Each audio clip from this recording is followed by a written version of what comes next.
ಸೋಮವಾರ ನೂತನ ಸಚಿವರು ಪ್ರಮಾಣ ವಚನ ಸ್ವೀಕಾರ ಕಾರ್ಯಕ್ರಮ ಫಿಕ್ಸ್ ಆಗಿದೆ ಅಂತೆ.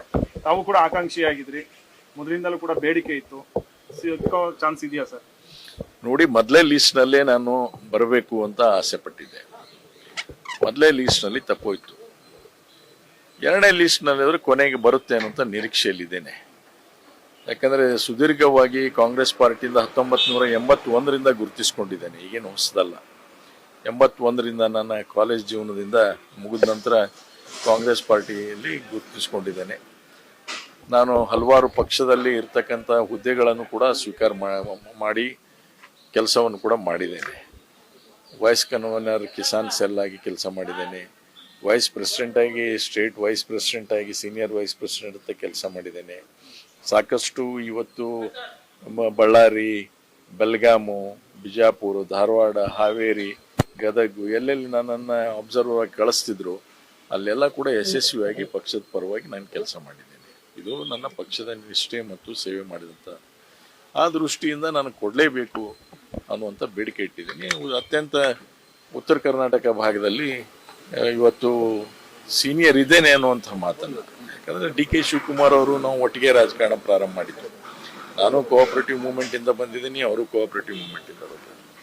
ಜಿಲ್ಲಾ ಪಂಚಾಯತಿ ನಾನು ಸ್ಪರ್ಧೆ ಮಾಡಿ ಗೆದ್ದು ಬಂದಿದ್ದೇನೆ, ಅವರು ಜಿಲ್ಲಾ ಪಂಚಾಯತಿ ಗೆದ್ದು ಬಂದಿದ್ದಾರೆ. ನಾನು MLA ಆದೆ, ಅವರು MLA ಆದರು, ಅವರು ಮಂತ್ರಿ ಆದರು, ನಾನು ಮಂತ್ರಿ ಆದೆ. ಅದರ ದುರ್ದೈವ 2 ಬಾರಿಗೆ ನಾನು ಸೋತೆ ಅಷ್ಟೇ. 94ರಲ್ಲಿ ಸೋತೆ, 2018ರಲ್ಲಿ ಸೋತೆ. ಅದು ಬಿಟ್ಟರೆ ಸತತವಾಗಿ 99.99 ನಿರೀಕ್ಷೆಯಲ್ಲಿದ್ದೇನೆ. ಸರ್, ನಿಮ್ಗೆ ವಿರುದ್ಧ ಷಡ್ಯಂತ್ರಗಳಾಗ್ತಿದೆ ಅಂತ ಮೊದಲಿಂದಲೂ ಕೂಡ ಇದ್ದೇ ಇರುತ್ತೆ ರಾಜಕಾರಣದಲ್ಲಿ. ಯಾರು ನೋಡಿ ತಮ್ಮ ಬೇಡಿಕೆಗಳನ್ನು ಇಡುವಾಗ ಷಡ್ಯಂತ್ರ ಮಾಡ್ತಕ್ಕಂಥದ್ದು ಸಹಜ. ಆ ಷಡ್ಯಂತ್ರ ನೋಡ್ಲಿಕ್ಕೇನೆ ಕೂತಿದ್ದೀವಿ. ಈಗ ಎಷ್ಟು ದಿವಸ ಅಂತ ಸಮಾಧಾನದಿಂದ ತಗೋಬೇಕು? ನಾನು ಪಕ್ಷದ ವಿರುದ್ಧವಲ್ಲ ಅಲ್ಲ, ಪಕ್ಷಕ್ಕೆ ಹಾನಿ ಉಂಟು ಮಾಡ್ತಕ್ಕಂಥ ಷಡ್ಯಂತ್ರ ಮಾಡ್ತಕ್ಕಂಥವ್ರು ಏನಿದ್ದಾರೆ ಅವರು ಎಷ್ಟರ ಮಟ್ಟಿಗೆ ಯಶಸ್ವಿ ಆಗ್ತಾರೆ ಮುಂದೆ ಅನ್ನೋದು ನೋಡ್ಲಿಕ್ಕೆ ನಿಂತಿವಿ. ತಾವು 40 ವರ್ಷಗಳ ರಾಜಕಾರಣದಲ್ಲಿ ಪಕ್ಷ ಯಾಕೆ ಸರ್ ನಿಮ್ಮನ್ನು ಇನ್ನೂ ಕೂಡ ಗುರುತಿಸಿ ನಿಮ್ಗೊಂದು ಸ್ಥಾನಮಾನ ಕೊಟ್ಟಿಲ್ಲ? ಹೇಳಿದ್ನೆಲ್ಲ, ಹಿರಿಕರಿದ್ರು ನಮ್ಮ ಜೊತೆ ಮುಂಚೆ, ಅವ್ರಿಗೆಲ್ಲ ನಮ್ಮ ಬಗ್ಗೆ ಪರಿಚಯ ಇತ್ತು. ಈಗೆಲ್ಲರೂ ಏನಪ್ಪಾ ಅಂದ್ರೆ ಬಂದಿದ್ದಾರೆ, ಅವರೆಲ್ಲ ಮಾಹಿತಿ ತರಿಸ್ಕೊಂಡಿದ್ದಾರೆ. ಹೊಸದಾಗಿದ್ರು ಕೂಡ ಈಗೆಲ್ಲ ಮಾಹಿತಿ ಯಾರ್ಯಾರು ಏನಿದ್ದಾರೆ ಅಂತ ತರಿಸ್ಕೊಂಡಿದ್ದಾರೆ.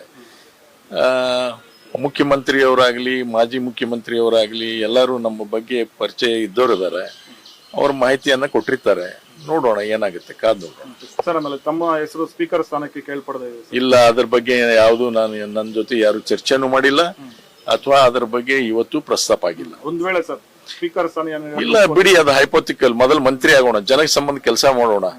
ಏನ ರಿಟೈರ್ಮೆಂಟ್ ಇಷ್ಟು ಬೇಗ ತಗೊಳ್ಳೋದು ಬೇಡ.